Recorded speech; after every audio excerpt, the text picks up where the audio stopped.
जय माता जी एवरीवन।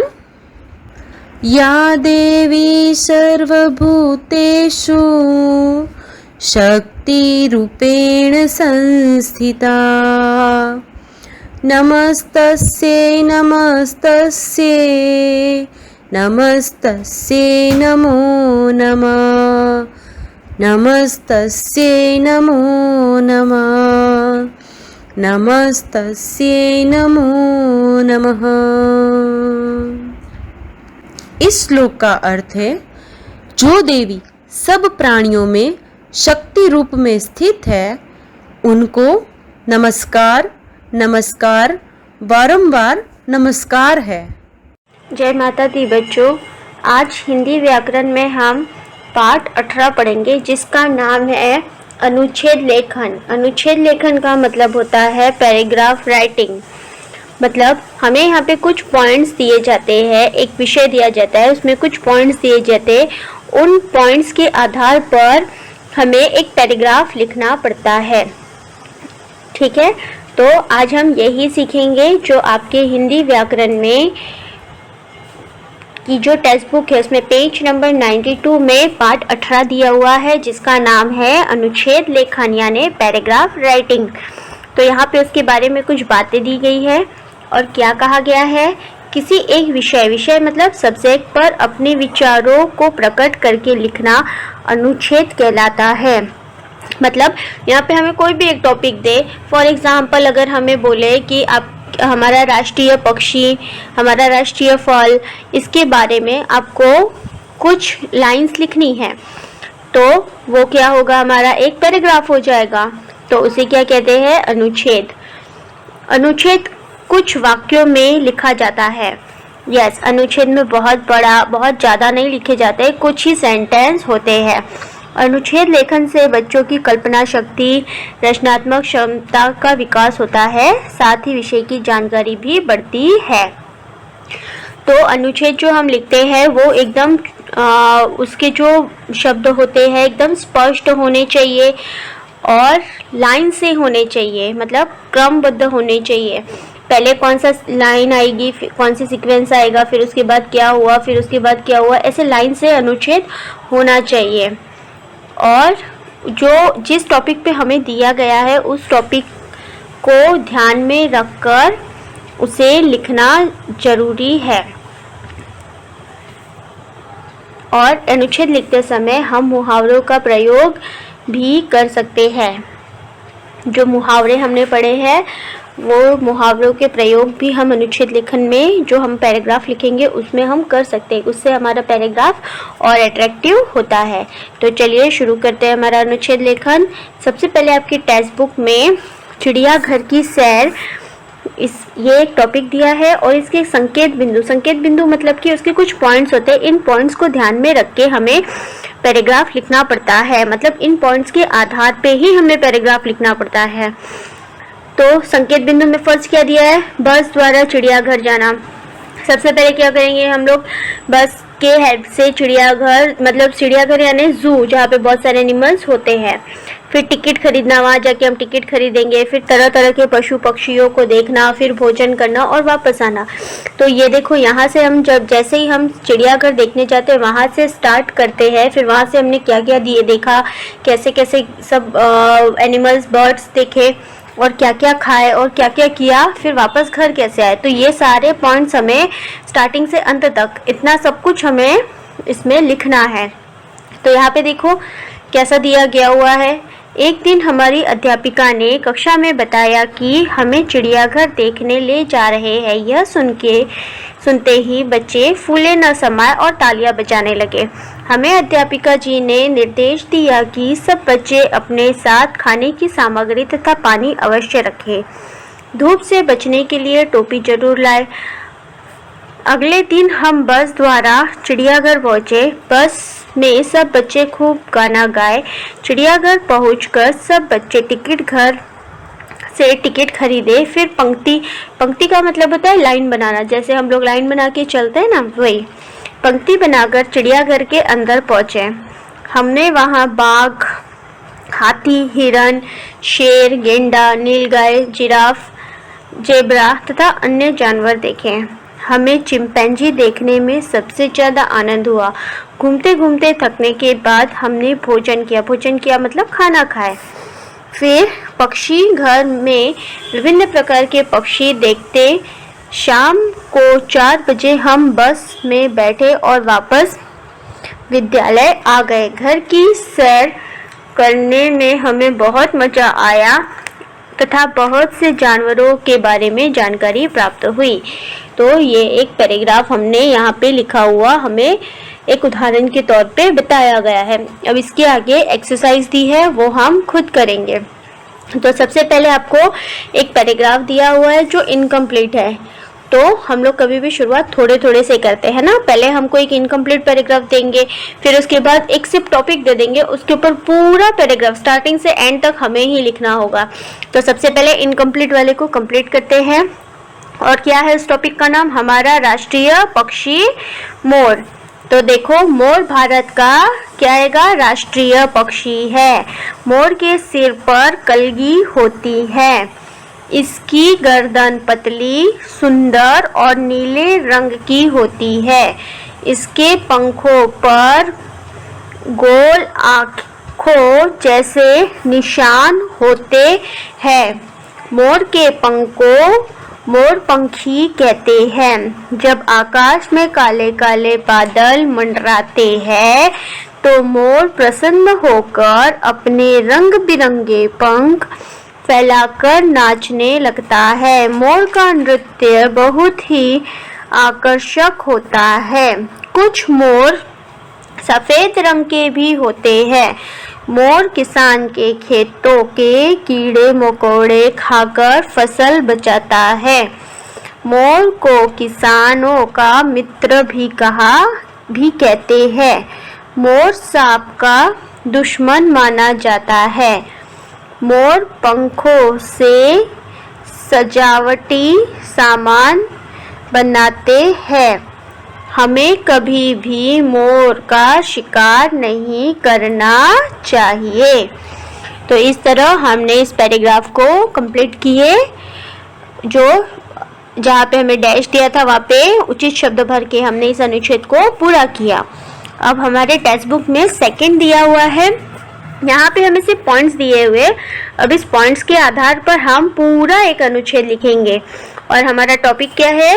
हमारा विषय दीपावली, जो अभी आने वाली है, दिवाली। तो सबसे पहला क्या दिया है? दिवाली का त्यौहार कब मनाया जाता है। फिर दिवाली का त्यौहार क्यों मनाते हैं। दिवाली का त्यौहार आने से पहले लोग क्या क्या करते हैं। दिवाली के दिन लोग अपने घर को कैसे सजाते हैं। दिवाली के दिन किसकी पूजा की जाती है। दिवाली के दिन लोग आपस में किन किन चीज़ों का आदान प्रदान करते हैं। हमें पटाखे क्यों नहीं जलाने चाहिए। तो ये सारे टॉपिक को मिलाकर हमें एक पूरा पैराग्राफ लिखना है। तो जो हम यहाँ पे टेक्स्ट बुक में दिया हुआ है, लेकिन टेक्स्ट बुक में स्पेस बहुत कम है, तो हम इसको नोटबुक में लिखेंगे।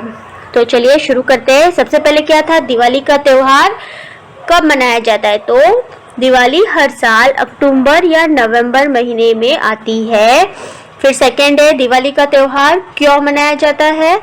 तो इस दिन भगवान श्री राम 14 वर्ष के वनवास काटकर अयोध्या लौटे थे। फिर थर्ड क्या था? दिवाली का त्यौहार आने से पहले लोग क्या क्या करते हैं। तो लोग अपने घर सजाते हैं, साफ सफाई करते हैं लोग अपने। फिर था फोर्थ क्वेश्चन क्या था? दिवाली के दिन लोग अपने घर को कैसे सजाते। तो लोग अपने घर दिए व फूलों और रंगोली से सजाते हैं। फिर नेक्स्ट क्या था? दिवाली के दिन किसकी पूजा की जाती है। तो इस दिन लक्ष्मी जी और गणेश जी की पूजा की जाती है। फिर दिवाली के दिन लोग आपस में कौन कौन सी चीज़ों का आदान प्रदान करते हैं। आदान प्रदान करना मतलब एक दूसरे को देना। हम लोग देते हैं ना, एक दूसरे के घर जाते हैं, उन्हें विश करते हैं, गिफ्ट्स देते हैं, मिठाइयाँ देते हैं। तो यहाँ क्या लिखेंगे हम? इस दिन लोग मिठाइयाँ अपने मित्रों और रिश्तेदारों को देते हैं। फिर लास्ट क्या था? हमें पटाखे क्यों नहीं चलाने चाहिए। तो इस दिन ज़्यादा पटाखे चलाने से वातावरण खराब होता है। तो इस तरह ये पैराग्राफ हम लिख के यहाँ पे कंप्लीट करते हैं। फिर सेकंड क्या दिया हुआ है हमें, रेलवे स्टेशन का। तो रेलवे स्टेशन तो आप लोग बहुत बार गए होंगे। जब भी हम एक स्टेट से दूसरे स्टेट मतलब एक शहर से दूसरे शहर जाते हैं तो रेलवे स्टेशन, बस, इसके हेल्प से हम जाते हैं। तो यहाँ पे हमें रेलवे स्टेशन मतलब ट्रेन के बारे में बताना है। तो यहाँ पे हमें हेल्प बॉक्स में मतलब संकेत बिंदु क्या दिया है, प्लेटफॉर्म पर यात्रियों की भीड़, सामान ले जाते हुए कूली, चाय तथा पत्रिकाओं की दुकानें, रेलगाड़ियों का आना जाना और उनके आवागमन की घोषणा। आवागमन की घोषणा मतलब आप लोग ने देखा होगा रेलवे स्टेशन पे कंटिन्यू माइक पे अनाउंसमेंट होता रहता है कि अभी कौन सी ट्रेन आएगी, कौन से प्लेटफॉर्म पे आएगी, वो ट्रेन कहाँ जा रही है, उस ट्रेन का नंबर क्या है और कौन सा डब्बा कौन से जगह पे आएगा। तो ये सारा जो है उसकी घोषणा मतलब उसका अनाउंसमेंट कंटिन्यू होते रहता है। तो इन पॉइंट्स के आधार पर हमें अनुच्छेद लिखना है। तो हम लिखेंगे, रेलवे स्टेशन के हर प्लेटफॉर्म पर यात्रियों की भीड़ लगी होती है। कूली यात्रियों का सामान अपने कंधे और सिर पर रख कर ले जाते हुए दिखते हैं। प्लेटफॉर्म पर चाय बेचते हुए, समोसे व और भी खाने के सामान की दुकानें होती है। स्टेशन पर मनोरंजन पत्रिकाओं की दुकानें भी होती है। मतलब यहाँ मनोरंजन पत्रिका मतलब कि मैगजीन, कॉमिक्स, इसकी दुकानें होती है ना, ताकि ट्रेन में हम लोग बैठ के वो बुक्स पढ़े और हमारा अच्छे से एंटरटेनमेंट, हमारा टाइम भी पास हो जाए। बहुत सारी रेलगाड़ियाँ आती जाती दिखाई देती है। रेलगाड़ियों के आने व जाने की घोषणा होती है। तो इस तरह हमने यहाँ पे रेलवे स्टेशन के बारे में एक पैराग्राफ लिखे। अब है हमारा पेज नंबर 95 पे एक और अनुच्छेद दिया हुआ है, इंटरनेट। तो इंटरनेट के बारे में तो आप सभी को पता है, जो हम बहुत ज़्यादा यूज़ करते हैं। तो इसमें क्या दिया हुआ है, ज्ञान का भंडार, यस, नॉलेज, बहुत सारा नॉलेज। हमें कुछ भी प्रॉब्लम होती है तो अभी हम इंटरनेट पे सर्च करते हैं, हमें सब कुछ इजीली कुछ ही सेकंड में मिल जाता है। इसके लाभ मतलब कि इसके फ़ायदे, इससे हमें क्या फ़ायदा होता है, और इसके हानि मतलब कि नुकसान, इससे हमें क्या नुकसान होता है। तो ये बातें हमें अनुच्छेद में लिखनी है। तो चलिए देखते हैं। इंटरनेट ने पूरे विश्व मतलब वर्ल्ड को एक सूत्र से बांध लिया है। मतलब कि इंटरनेट के सहारे हम सब एक दूसरे से जुड़े हुए हैं। हम वहाँ पे पहुँच तो नहीं सकते, बट इंटरनेट के सहारे एक दूसरे से अपनी बातें बहुत ही कम समय में पहुँचा सकते हैं।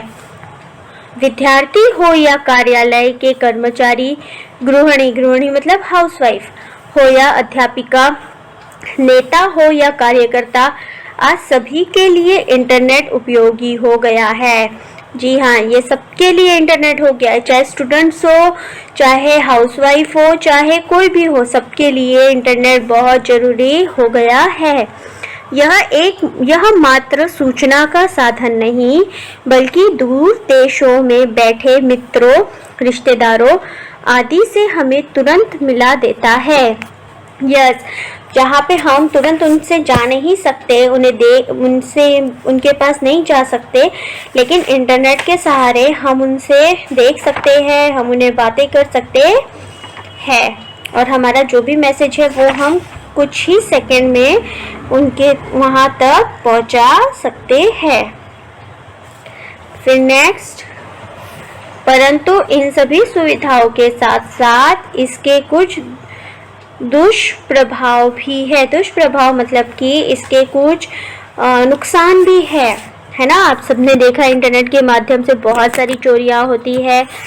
जैसे यदि हमें इंटरनेट की आदत पड़ जाए तो इससे बहुत समय नष्ट होता है। यस, अगर अभी लॉकडाउन के समय सबसे ज़्यादा हम लोग क्या करते थे, नेट पे बैठते थे, तो कंटिन्यू इसमें हम रहते थे, तो हमारा बहुत सारा समय ऐसे ही चले जाता है और हमें समय का पता भी नहीं चलता। बच्चे पढ़ाई छोड़कर घंटों इंटरनेट का प्रयोग करने लगते हैं। यस, बच्चों को अगर फ़ोन दे दिया जाए, इंटरनेट दे दिया जाए तो वो क्या करते हैं, पढ़ाई छोड़ देते हैं और इंटरनेट का यूज़ करते हैं, जिसके कारण उनकी पढ़ाई नहीं हो पाती। इंटरनेट के माध्यम से हैकर बैंक खातों की निजी जानकारी निकाल लेते हैं। तो इंटरनेट के माध्यम से जो चीटिंग करते हैं वो लोग तो वो क्या करते हैं, हमारे बैंक से, हमारे अकाउंट से बहुत सारी जानकारी निकाल लेते हैं और हमारे बैंक में जितना भी पैसा है वो निकाल लेते हैं। ये बहुत इजीली वो कर पाते हैं। तो ये इसके इंटरनेट के कुछ नुकसान भी है। तो ये हमारा एक छोटा सा पैराग्राफ हमने लिखा इंटरनेट के बारे में, और यही हमारा आज का पाठ था, अनुच्छेद लेखन यानी पैराग्राफ राइटिंग। तो अब मिलते हैं हम अगली कक्षा में, तब तक के लिए धन्यवाद।